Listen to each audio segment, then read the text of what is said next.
Malam itu hujan turun pelan, membasahi kaca jendela rumah 2 lantai milik Arkan dari luar. Rumah itu tampak megah. Lampu taman menyala temaram. Mobil hitam mengilap, terparkir rapi di garasi. Namun di dalam, seorang lelaki duduk terdiam di atas sajadah. Tangannya terangkat, bibirnya bergetar, menyebut nama Allah. Namun dadanya sesak. Doanya tak pernah sampai. Ia tahu itu. Setiap kali ia mengucap, "Ya Allah, berkahilah rezekiku." Ada suara kecil di hatinya yang menjawab, "Dengan cara apa? Selama ini engkau mencari rezeki itu?" Arkan menunduk. Air mata jatuh satu-satu, membasahi sajadah yang mahal itu. 10 tahun sebelumnya, Arkan hanyalah pegawai biasa dengan gaji pas-pasan. Istrinya hamil, anak pertama. Kontrakan sempit. Hidup terasa menekan ketika seorang kolega menawarkan solusi pinjaman berbunga untuk membuka usaha. Arkan ragu. "Bukankah riba itu haram?" tanyanya.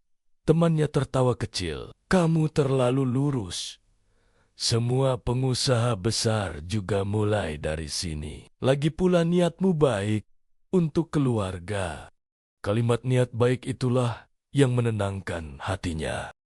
Ia menandatangani akad itu dengan tangan sedikit gemetar, namun dengan keyakinan palsu. "Nanti kalau sudah sukses, aku akan perbaiki semuanya." Di dalam hatinya bergaum dan bergelut. Seiring waktu berjalan, usahanya berkembang cepat. Uang mengalir deras.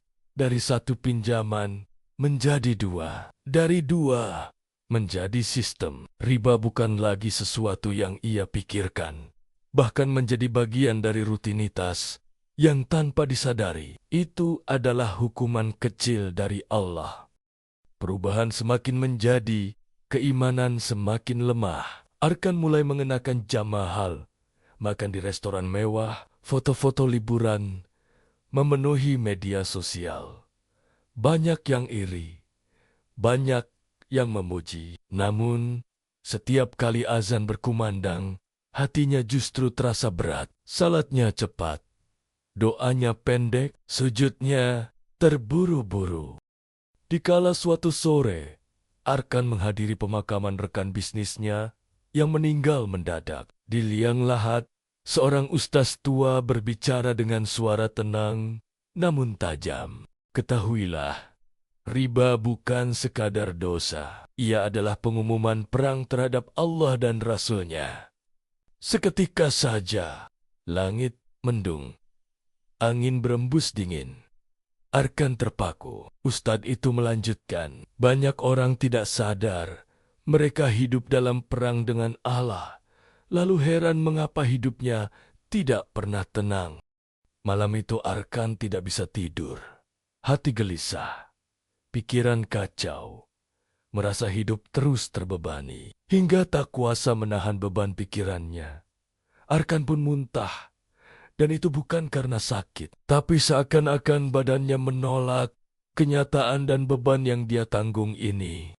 Hingga suatu saat, cobaan datang bertubi-tubi. Proyek gagal, partner berkhianat, cicilan harus tetap berjalan. Anak keduanya sakit keras, dan istrinya semakin sering menangis diam-diam. Kala suatu malam, istrinya berkata lirih, "Aku rindu suamiku yang dulu, yang tidak banyak uang, tapi banyak senyum." Arkan pun terdiam, tak sanggup menjawab. Untuk pertama kalinya, ia merasa benar-benar kalah.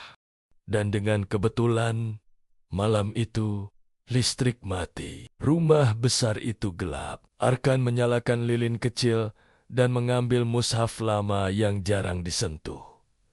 Ia membuka tanpa tujuan. Matanya jatuh pada surat Al-Baqarah dengan ayat yang berbunyi, "Jika kamu tidak meninggalkan riba, maka ketahuilah bahwa Allah dan Rasul-Nya akan memerangimu." Tangannya gemetar hebat. Ia roboh dalam sujud. Tangisnya pecah. "Ya Allah, Aku lelah melawanmu. Aku menyerah jika engkau hancurkan semua hartaku demi menyelamatkan imanku. Aku rela. Itulah taubat yang lahir dari kehancuran ego. Taubat tidak membuat hidup langsung mudah. Arkan menjual mobilnya, pindah ke rumah kecil, menutup pinjaman satu persatu. Dengan susah payah, banyak yang mencibir. Kamu bodoh, di saat ekonomi sulit malah idealis, kata mereka. Namun setiap malam, Arkan tidur dengan hati lebih ringan. Ia mulai salat subuh di masjid. Duduk lama setelah solat, menangis tanpa alasan yang jelas. Ia merasa akhirnya keimanan mulai kembali dan menuntunnya.